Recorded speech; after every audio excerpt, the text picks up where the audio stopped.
नाज़रीन, इस वक्त दुनिया शॉक्ड है और अलार्म्ड है कि जो रैकलेस इकदाम अमेरिकी सदर की जानिब से उठाया गया है इस जंग को ज्वाइन करने का और इस जंग को जो है वो एस्केलेट करने का, और इसके जो रेपरकशंस हैं, जो इसके कॉन्सिक्वेंसेस हैं, वो लिमिटलेस हैं, वो अनइमेजिनेबल हैं जो आने जा रहे हैं। और पूरा यूरोप और मिडिल ईस्ट और साउथ एशिया और बाकी मालिक जो है वो इस वक्त ऑन स्टेक हैं। इनका अमन इस वक्त ऑन स्टेक है, इनकी इकोनॉमी इस वक्त ऑन स्टेक है, यानी कि यहां के लोगों की जो सिक्योरिटी है वो ऑन स्टेक है। और इस वक्त जो है वो अनप्रेसिडेंटेड लेवल के ऊपर नाज़रीन राब्ते हो रहे हैं, अनप्रेसिडेंटेड लेवल के ऊपर। और आप जरा देखिए कि दुनिया किस अंदाज के अंदर तब्दील हो रही है, और आप जरा देखिए कि कितनी बड़ी स्टुपिडिटी अमेरिकी सदर की जानिब से की गई है। और आप जरा देखिए कि इसकी ये बिल्कुल इनकी कैलकुलेशंस के खिलाफ इसका नतीजा आएगा और लिखा जाएगा कि अमेरिकी एम्पायर की सबसे बड़ी गलती क्या थी इस जंग में जाना। जैसे सोवियत यूनियन के खिलाफ लिखा जाता है सबसे बड़ी गलती जो वो अफगानिस्तान की जंग थी, तो अमेरिका के बारे में लिखा जाएगा। नाज़रीन, बरतानिया अमेरिका का सबसे बड़ा इत्तेहादी, बरतानिया ने ईरान के साथ राब्ता किया है और ईरान को कहा है, रिग्रेट का इजहार किया है। अमेरिका की जानिब से जो ईरान पर हमला हुआ है उस पर रिग्रेट का इजहार किया गया है। तो यूरोप बड़ी अच्छे तरीके से जान रहा है और मजीद उनको जानना भी चाहिए और मजीद एक्शन उनको लेने होंगे और डबल स्टैंडर्ड्स और मुनाफिकत साइड पे रखना होगी। यूरोप इस वक्त अंडरस्टैंड कर रहा है कि इस जंग के कॉन्सिक्वेंसेस उनके लिए क्या आने वाले हैं। देखिए, ऑयल यूरोप का गुजरता है, गैस यूरोप की गुजरती है और रेफ्यूजीज यूरोप में आने हैं। अगर आप देखें तो यूक्रेन की जंग ने यूरोप को ड्रेन किया है। अब मिडिल ईस्ट की जंग भी यूरोप को नुकसान पहुंचाने जा रही है। मिडिल ईस्ट के बाद दूसरा जो खिता सबसे ज्यादा तो वो यूरोप मुतासर होने जा रहा है। उनका ऑयल और गैस तो यहां से गुजरता है और रेफ्यूजीज भी यहां से जाने वाले हैं। तो एक तरफ मगरिब में उनके जंग यूक्रेन की और मशरिक में अब ईरान की जंग। तो ये तो यूरोप अंडरस्टैंड कर रहा है कि उनके लिए ये कितना बड़ा नुकसान है। और देखिए, उन्होंने बिला वजह अपने लोगों को मुश्किल में डाल दिया और यहां के मिडिल ईस्ट के लोगों को और पूरी दुनिया के लोगों को बिला वजह मुश्किल में डाल दिया गया। एक वॉर क्रिमिनल नेतन्याहू के लिए कल जो ट्रंप ने जो स्पीच की है उसमें उसने कहा कि नेतन्याहू ये देखो कितनी बड़ी कामयाबी हमने हासिल की। एक वॉर क्रिमिनल नेतन्याहू के लिए पूरी दुनिया के लोगों को जो है वो मुश्किल के अंदर इस वक्त डाल दिया गया है। तो यूरोप जो है वो इस बात को अंडरस्टैंड कहीं ना कहीं कर रहा है, मजीद करने की जरूरत है। और जो न्यूक्लियर वाला बयानिया है वो तो पिट गया है ना, न्यूक्लियर वाला बयानिया पिट गया है। इराक में वेपन ऑफ मैस डिस्ट्रक्शन को काफी साल लगे, दुनिया उसके ऊपर बोली कि ये गलत था, लेकिन यहां पर तो ये बयानिया पहले ही से पिट गया है और इसको कोई भी मानने के लिए तैयार नहीं है। और इस हमले से अमेरिका ने क्या गोल्स अचीव किए? 0/0। कोई कामयाबी अमेरिका ने इससे हासिल नहीं किया। कोई होता है कि भाई कुछ स्ट्रेटेजिक बढ़तरी अमेरिका को हासिल हो गई हो, कोई ईरान की ऑफेंसिव कैपेबिलिटीज तबाह हो गई हो, कोई ईरान जब मिसाइल फायर करने के काबिल नहीं रहा। मतलब आप जरा मुझे बता दें कि इसकी कामयाबी क्या ईरान का न्यूक्लियर प्रोग्राम तबाह हो गया? नहीं, 0/0 कामयाबी है। और अमेरिका इस वक्त बिल्कुल कहते हैं ना अनसर्टन है और उसको कोई पता नहीं। उससे जो भी पूछा जाए, अच्छा जी वहां पर क्या कामयाबी मिली है, अच्छा जी वहां तो वो कह रहे हैं कि हमने यूरेनियम निकाल लिया था, वो कह रहे हैं अच्छा जी इसको हमें चेक करने में वेरीफाई करने में मजीद टाइम लगेगा।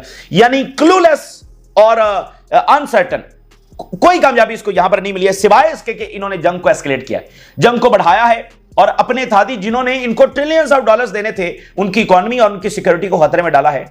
और यूरोप जो इनका सबसे बड़ा इत्तेहादी है जिसने अमेरिकन एम्पायर को कायम करने में किरदार अदा किया, उसको जब खतरे में डाला। और खुद यूरोपियंस को भी सोचना चाहिए, उनके डबल स्टैंडर्ड्स का नतीजा है कि मामला यहां तक आया। ना ये आईएईए की ये पास करते और ना ये मामला यहां तक आता और ना ये इजराइल को इस तरह से इसके क्राइम्स को प्रोटेक्ट करते। ये यूरोप ही का लगाया हुआ यहां पर शैतानी खेल है ना, जो आज है वो उनके अपने गलों को पहुंच रहा है। तो मैं आपको सिर्फ यह बता दूं, अब आगे क्या होगा, कैसे होगा, बड़ा मुश्किल और लंबा और तलख रास्ता है। मैं सिर्फ आपको यह बता दूं कि अमेरिका जो है वो इस जंग से इमर्ज करेगा as a bankrupt, as a humiliated and wounded. दिवालिया होकर निकलेगा अमेरिका इस जंग से और ट्रिलियंस ऑफ डॉलर्स उसके इसमें झोंकने वो जा रहा है सिर्फ नेतन्याहू के लिए, और वो भी बचने वाला नहीं है। आप मुझे बताइए, इतनी बड़ी जंग मुसल्लत करके तो ये इजराइल यहां पर रह लेगा? ठीक है, तो या ना नेतन्याहू बचने वाला है और ना इनके कोई गोल्स यहां पर अचीव होने वाले हैं। उल्टा अमेरिका इस जंग से शदीद तरीन नुकसान के साथ जब निकलेगा। लेवल 4 की जो इमरजेंसी है वो जारी की गई है अमेरिका की जानिब से। ये आखिरी दर्जे की इवैक्यूएशन इमरजेंसी है। लेवल 4 ये आखिरी दर्जे की माजरत, यानी कि लेवल 1, 2, 3 और लेवल 4 ये सबसे बड़ा, इतना ज्यादा उनको खतरा। पेंटागन ये कह रहा है कि अगले जो आने वाले घंटे हैं ये बड़े वरीसम हैं, ये बड़े परेशान कुन हैं हमारे लिए, और खासकर 48 आवर, लेकिन अगले जो आने वाले घंटे किसी भी वक्त कुछ हो सकता है। तो वहां पर जाकर पंगा क्यों लिया था? अब तुम्हें जब बड़ी परेशानी लायक हो रही है। और बर्किनो फासो के जो इस वक्त हुक्मरान हैं उन्होंने कहा कि ये हजारों किलोमीटर दूर एसी वाले कमरों में बैठकर एक बटन दबाते हैं और हमारे लोगों को मार देते हैं। ठीक है, और हम ऐसा नहीं लड़ते, हम दुश्मन की आंखों में आंखें डालकर लड़ते हैं, और ये यहां पर हमारे बच्चों को मारते हैं और फिर अपने बच्चों के साथ जाकर खेलते हैं, और हजारों किलोमीटर दूर बैठकर बटन दबाकर। तो जो अमेरिकी सदर उसकी कमीना है वो भी इसी तरह से सिचुएशन रूम में एसी वाले कमरे के अंदर बैठे थे और यहां पर जब बम गिर रहे थे। तो बहरहाल ये एक तलख हकीकत है। तो अब पेंटागन ये कह रहा है कि बड़ा मुश्किल है, और उन्होंने इराक और लेबनान यहां से जो है वो लेवल 4 इवैक्यूएशन कर दिया। लेकिन इसमें बड़ी एक और इंपॉर्टेंट बात है, टर्की से उन्होंने क्वेश्चन जारी की है। टर्की के हवाले से भी उन्होंने ये जारी किया है कि टर्की में भी जो हमारी फोर्सेस हैं, जो हमारे नेशनल हैं, वो जरा एहतियात के साथ रहें। टर्की एक नेटो कंट्री है, लेकिन उसके बाद तो वो बता रहे हैं कि वहां पर नेगेटिव सेंटिमेंट जो है वो अमेरिका के खिलाफ, तो ये ट्रंप अमेरिका को दे रहा है, ये मेक अमेरिका ग्रेट अगेन हो रहा है। ईरान ये कह रहा है कि वो ऑल नेसेसरी जो मीन्स है उसके साथ अमेरिका को जवाब देगा, और इसराइल के लिए कोई राह फरार नहीं है, कोई उसके लिए फुर्सत नहीं है, और वो हर टाइम शेल्टर्स में होंगे, हर टाइम जब उनके बम गिरेंगे। और प्रोटेस्ट हो रहे हैं ईरान के अंदर गवर्नमेंट के हक में और अमेरिका और इसराइल को जवाब देने के हवाले से, और ईरानी प्रेसिडेंट पहुंच गए हैं इन मुजाहरों के अंदर। अच्छा, फिर एक पूरा प्रोपेगेंडा वॉर है जो साथ साथ जारी है ईरान में क्योस फैलाने के लिए, खाना जंगी के लिए, और उसमें जो उनका मीडिया है वो भी पूरा किरदार अदा कर रहा है। इलोन मस्क जैसा जो आदमी है वो भी किरदार अदा कर रहा है। अब यहां पर खबर फैलाई गई कि ईरान के जो सदर है मुस्ताफी हो गए। अब आप जरा अंदाजा करें कितना मुश्किल वक्त है ईरानियंस के लिए, जो अंदर से डिस्टेबलाइजेशन है, असल जो उनको है ना वो अंदर से डिस्टेबलाइजेशन की जो कोशिशें हैं, और वो अभी तक नाकाम हो रही हैं और नाकाम होंगी। यमन जो है किसी भी वक्त अमेरिका पर हमले कर सकता है, और secretary of state of America, वो पता नहीं सेक्रेटरी ऑफ स्टेट है या इंटीरियर मिनिस्टर है, क्योंकि सेक्रेटरी ऑफ स्टेट का तो काम यह होता है कि वो दुनिया में दौरे करता है, लेकिन मौजूदा जो सेक्रेटरी ऑफ स्टेट है वो तो कहीं नहीं जा रहे, बस वो वहीं पर बैठे हैं वाशिंगटन में, और शाम को वो फॉक्स न्यूज पर इंटरव्यू देते हैं, और दुनिया को नहीं पता कि अमेरिका का इस वक्त कोई सेक्रेटरी ऑफ स्टेट भी है। लेकिन बहरहाल उसने धमकी लगाई है कि अगर किसी भी रेजिस्टेंस ने हमारे ऊपर हमला किया तो ये ईरान का हमला हम समझेंगे। तो भोंडा बयानी है, बिल्कुल बस ताकत है, ताकत वो इस्तेमाल कर रहे हैं, और ये ताकत इनको महंगी पड़ेगी, क्योंकि जितनी ताकत इस्तेमाल की जाती है उतनी घटती है। तो कह रहे हैं जी किसी ने भी हमला किया तो फिर इसराइल का हमला वो तो अमेरिका की प्रॉक्सी है, तो इसराइल का हमला फिर अमेरिका का हमला ना समझा जाए, और जो डायरेक्ट अमेरिका ने हमला किया उसका क्या करना है। यानी आप मुझे बताइए इस दुनिया में कैसे रहा जा सकता, क्या किया जाए, मुझे बताइए। अमेरिका ने हमला किया लेकिन पोर्ट्रे ऐसे कर रहा है कि जैसे ईरान ने उसके ऊपर हमला किया है, और इसराइल ने जैसे हमला नहीं किया, ईरान ने इसराइल के ऊपर हमला किया है, और अमेरिका कह रहा है लेट्स मेक पीस, हमला करने के बाद ईरान को कह रहा है लेट्स मेक पीस। तो ये बिल्कुल धबड़धूस हो गए हैं, इनका कोई बयान ही नहीं चल पा रहा, और बस ये समझते हैं कि जो ये बात कर रहे हैं दुनिया मनो मन उसके पीछे चल रही है। बरतानिया के फॉरेन मिनिस्टर रिग्रेट का इजहार कर रहे हैं, तो क्या पीछे बयान बचा, मुझे बताइए। खुद अमेरिकन इस बात को मानने के लिए तैयार नहीं है। इसराइल ने जनाब 10 ईरानी शहरों के ऊपर हमला किया है, और 30 जहाज उन्होंने भेजे हैं अभी कुछ देर पहले, और वही इंफ्रास्ट्रक्चर के ऊपर अटैक करना, सिविलियंस वो बस वही कर रहे हैं। देखिए जो असल बात है कि जो इजरायली आर्मी है, जो इजरायली एयरफोर्स है, वो ईरानियन मिसाइल्स को फायर होने से नहीं रोक सकती, बुनियादी बात यह है। बाकी वो जिधर मर्जी बम गिराएं, सरफेस के ऊपर इंफ्रास्ट्रक्चर खड़ा है, वो जिधर मर्जी बम गिराते रहे, जो मर्जी असैसिनेशन वो करते रहे, वो ईरानी मिसाइलों को फायर होने से नहीं रोक सकते, और यही उनकी सबसे जो है वो बड़ी शिकस्त है। तो मैं आपके सामने हेडलाइंस रखने जा रहा हूं कि किस सतह के ऊपर राब्ते हो रहे हैं। यानी आलमी जंग छिड़ चुकी है, ठीक है ना, एक आलमी जंग का एक फेज है जो छिड़ चुका है, और फिर भी दुनिया आखिरी कोशिश कर रही है। किस सतह के ऊपर राब्ते हो रहे हैं, मैक्रोन जो है उनका किससे राब्ता हुआ। मैक्रोन ने कॉल की है MBS को, इसके साथ अमीर कतर को, इसके साथ UAE के प्रेसिडेंट को, इसके साथ ओमान को, ये 4 बड़ी कॉल्स उन्होंने की, और एक 5वीं कॉल भी की है, ईरान के प्रेसिडेंट को कॉल की है, ठीक है ना, ईरान के प्रेसिडेंट को भी, यानी पूरे खित्ते के अंदर मैक्रोन का राब्ता हुआ है। I spoke with the crown prince of Saudi Arabia, the sultan of Oman, the president of the United Arab Emirates and the emir of Qatar to express our solidarity. अब ये क्या मतलब है, मैक्रोन कह रहे हैं कि हमने राब्ता किया अपनी सोलिडारिटी एक्सप्रेस करने के लिए, ठीक है। तो आप जरा अल्फाज के ऊपर गौर करें। अब सारी बात है, यूरोप को सीधा अमेरिका को कंडेम तो नहीं कर सकता ना, तो लेकिन आप इन अल्फाज के ऊपर, भाई कौन सी सोलिडारिटी, इसका मतलब कुछ गलत उनके साथ हो रहा है खित्ते के साथ। तो सेक्रेटरी ऑफ स्टेट ने तो कहा है कि अमेरिकी हमले के बाद दुनिया ज्यादा सेफ और स्टेबल हो गई है, दुनिया पुरअमन हो गई है। France distance itself from the US strikes on Iran, France अपने आप को दूर कर रहा है अमेरिकी हमले से।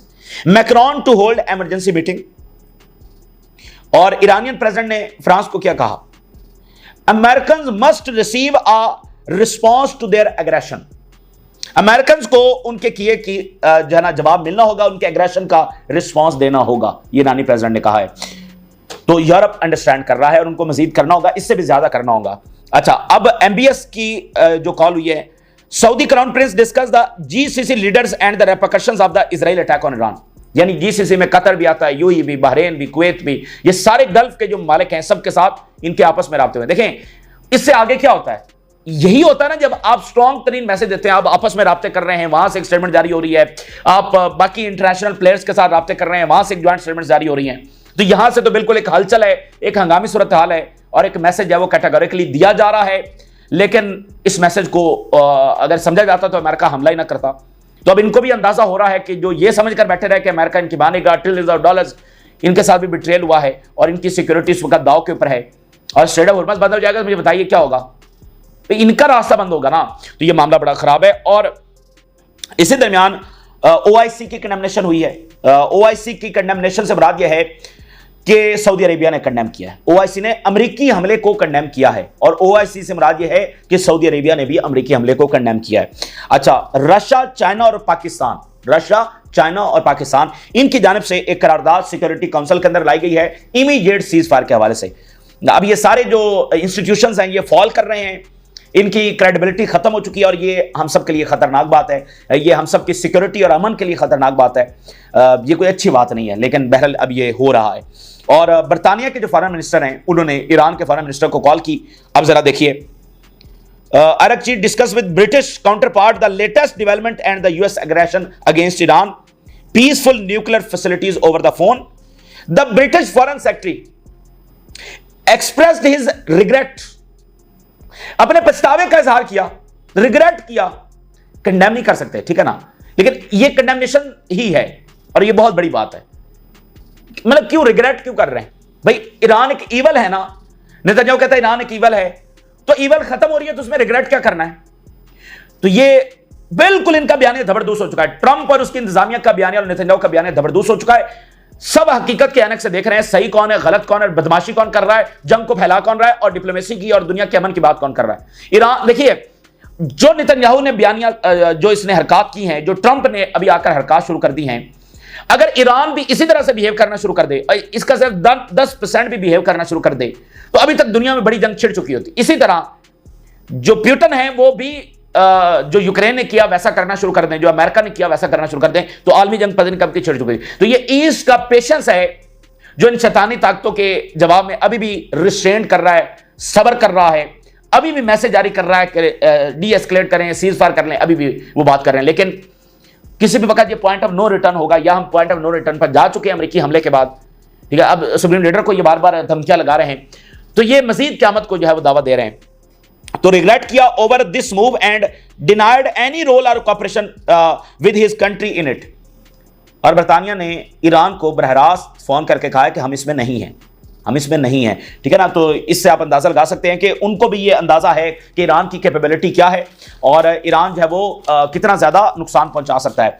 अब आप देखिए ना, ये जो वेस्टर्न गवर्नमेंट्स हैं जो ऑलरेडी इकोनॉमिक और बाकी बहुत सारे क्राइसिस का शिकार हैं, और यूक्रेन की जंग का क्या होगा कुछ इनको समझ नहीं आ रही। देखिए बहुत सारी गवर्नमेंट्स गिर सकती हैं, ऑयल बंद होगा या ऑयल सप्लाई मुतासर होगी तो ऑयल की प्राइसेस ऊपर जाएंगी, इन्फ्लेशन होगी, महंगाई होगी, बहुत सारी गवर्नमेंट्स इससे गिरने वाली हैं। वो यूरोप के अंदर भी हो सकता है, मिडिल ईस्ट में भी हो सकता है, और बाकी दुनिया के अंदर भी हो सकता है, साउथ एशिया में भी हो सकता है। अब ये सारी मजबूत गवर्नमेंट्स तो नहीं है, तो इन्फ्लेशन तो सबको हिट करने जा रही है। तो ये बहुत सारी गवर्नमेंट्स, तो यूरोप को ये सोचना चाहिए कि अमेरिका का हर इकदाम यूरोप के खिलाफ है, यूक्रेन की जंग यूरोप के खिलाफ है, मिडिल ईस्ट की ये इंस्टेबिलिटी यूरोप के खिलाफ है। उसने कोई लिहाज नहीं किया यूरोप का, यूरोप को तबाह करने में अमेरिकी सदर ने कोई कसर नहीं छोड़ी है। और अमेरिकी सदर बार बार ये कहता है कि यूरोपीय यूनियन तो हमें ही नुकसान पहुंचाने के लिए बनाई गई थी, तो अब वो यूरोपीय यूनियन को डिस्ट्रॉय कर रहा है, यूरोप को डिस्ट्रॉय कर रहा है, उनको ड्रेन कर रहा है, उनको निचोड़ रहा है, उनकी इकोनॉमी को हिट कर रहा है और पूरी दुनिया को वो डिस्टेबलाइज कर रहा है। उसको घमंड यह है कि उधर की मेन लैंड तक तो कोई नहीं पहुंच सकता। अब रेफ्यूजीज भी यूरोप जाएंगे, इकोनॉमी भी इनकी हिट होगी, अमन भी इनके लोगों का तबाह होगा और इस सारे रीजन का होगा। तो ये अमेरिकी सदर जो है ना, ये बड़े आप कह लें कि डार्क और बड़े खतरनाक तरीन अज़ाइम के साथ आया है, और ये अज़ाइम अब दुनिया के ऊपर जो वाज़े भी हो रहे हैं। तो जो अमेरिकी फुलिशनेस है और जो स्टुपिडिटी है वो अब इन सब के ऊपर वाज़े हो रही है, लेकिन मजीद है वो होनी चाहिए कि इस सारी जंग के क्या कॉन्सिक्वेंसेस सबके लिए आने वाले हैं। जो रशिया के फॉरेन मिनिस्टर हैं, जरा देखिए the US strike on Iran represents a new and dangerous turning point in the escalation of the conflict. बहुत ही डेंजरस ये मामला हो गया है, एक नई डायमेंशन है। और ईरान ये कह रहा है कि पूरी ताकत के साथ हम रिस्पॉन्ड करेंगे, we are ready to defend ourselves by all necessary means. और ईरानी president participate in the demonstrations in Tehran against US attacks. देखे ना, अब वो कह रहे हैं कि लोग खड़े हो जाएं। भाई लोग, अभी लोग किधर खड़े हो जाएं? तो लोग जो है वो इस वक्त अपनी हुकूमत के साथ खड़े हैं। अब मतलब क्या वो इन्वेडर्स के साथ खड़े होंगे? तो ईरान के प्रेसिडेंट वहां पर पहुंचे हैं। और जरा यमन से जो स्टेटमेंट आ रही है बड़ी इंटरेस्टिंग है। यमन कह रहा है कि तमाम रेजिस्टेंस का आपस में राब्ता शुरू हो चुका है और यह राब्ता ऑपरेशनल लेवल के ऊपर जा रहा है। यानी ऑपरेशनल लेवल से मुराद होता है कि आप कब मिसाइल छोड़ेंगे, हम कब छोड़ेंगे, कटे छोड़ेंगे, ये वो मतलब ऑपरेशनल कोऑर्डिनेशन वहां तक। एक तो रूटीन का राब्ता वो तो रहता ही है, लेकिन ये ऑपरेशनल कोऑर्डिनेशन वो करेंगे हम शुरू हो रहा है। There is direct communication between the countries of the axis of resistance, जिसमें इराक है, शाम है, लेबनान है और यमन है। और मैं आपको बता दूं कि जॉर्डन और सीरिया से सरप्राइज तैयार है। And we will coordinate together at the operational level. और सेक्रेटरी ऑफ स्टेट ये कह रहा है कि अगर हमारे पर किसी ने हमला किया तो ये ईरान का हमला हम समझेंगे। सिर्फ ताकतवर मिसाइल इनका रास्ता रोक सकते हैं। इनके ऐसे झूठे मनगढ़ंत और मतलब कितनी तकलीफ होती है इस तरह का इनकी बातें सुनकर। मतलब हमला किया है, जंग छेड़ दी है और ऊपर से कह रहे हैं कि देखो लेट्स मेक पीस। तो सिर्फ ताकत ही ऐसे बयानियों का नाक तोड़ सकती है, वरना अगर ऐसी ताकतें जीत जाती हैं तो वो और ज्यादा साथ ह्यूमिलिएट करती हैं। और स्ट्रेट ऑफ हॉर्मज़ के ऊपर इस वक्त सूरत हाल ये है कि मुख्तलिफ कंपनीज ये स्टेटमेंट जारी कर रही हैं कि उनके जहाज अभी गुजर रहे हैं, लेकिन हालात किसी भी वक्त खराब हो सकते हैं। Our ships are still sailing through the strait of Hormuz but the situation could change very quickly. अच्छा, अब जरा हम आखिर में अमेरिका की बात कर लेते हैं। देखिए, अमेरिका ने ये जो हमला किया है, क्या कोई स्ट्रेटेजिक बढ़तरी हासिल हो गई है? क्या ईरान कमजोर हो गया है? क्या ईरान ने सरेंडर कर दिया? क्या ईरान अब इजराइल पर हमले नहीं कर सकता? क्या ईरान की सलाहियत खत्म हो गई कि वो अमेरिका पर हमला नहीं कर सकता? कुछ भी इन्होंने अचीव नहीं किया, सिवाय इसके कि इन्होंने जंग को सिर्फ बढ़ावा दिया है। इन्होंने दुनिया को एक आलमी जंग की तरफ धकेला है। इसने मिडिल ईस्ट में अपने इत्तेहादियों को तबाही की तरफ धकेला है। बस इन्होंने सिर्फ ये किया। इस हमले से यकीन मानी कुछ हासिल नहीं हुआ और ना ही वो न्यूक्लियर प्लांट तबाह हुआ है। वो जो ऊपर सर्फेस के ऊपर यानी इंफ्रास्ट्रक्चर है, ऑब्वियसली वही डिस्ट्रॉय हुआ है। और वो कह रहे हैं कि हम तो यूरेनियम यहां से निकाल कर ले गए थे और एंट्रेंसेस के ऊपर उन्होंने बहुत ज्यादा मिट्टी भर दी थी। उनको पता था ये कि हमला होने जा रहा है और ये इतने डरे हुए हैं कि ये अपना जो B-2 बम्बर्स हैं ये डियागो गार्सिया के ऊपर भी डिप्लॉय नहीं कर सके। ये वहां पता नहीं कहां गुआम लेकर गए, तो ये इतने डरे हुए हैं। तो ये अब जरा मैं हेडलाइंस आपके सामने रखता हूं। Pentagon says the next 48 hours are extremely concerning. अब क्या कंसर्निंग है तुम्हें? अब देखे ना, अमेरिकन फौजी इजरायली जंगों में जाकर देखे ना, जानी नुकसान और माली नुकसान इजरायली जंगों में सिर्फ यही है। और अमेरिकन में इस वक्त ये शदीद सेंटिमेंट पाया जा रहा है कि हमारे अपने सन्स, ठीक है ना, और हमारे अपने प्यारे इजरायली जंगों में जा रहे हैं। ये वहां पर बड़ा शदीद सेंटिमेंट है। ट्रंप जैसे बंदे को अमेरिकन लेकर आ गए, कितना बड़ा सेंटिमेंट वहां पर एंटी वॉर का सेंटिमेंट होगा। ट्रंप जैसे बंदे को उन्हें लाना पड़ गया। तो वहां पर तो वोट इस बात के ऊपर हुआ है कि ट्रंप की शख्सियत पर तो वोट नहीं पड़ा, तो वो तो इस बात के ऊपर वोट पड़ा कि जंग नहीं छेड़नी। और इस वक्त वहां पर प्रोटेस्ट शुरू हो गए हैं। Negative sentiment toward our foreign policy could lead to action against American और वेस्टर्न इंटरेस्ट इन टर्की। ये मेरे लिए सबसे बड़ी बात है। हम इराक, शाम और लेबनान की बात नहीं कर रहे, हम टर्की की बात कर रहे हैं।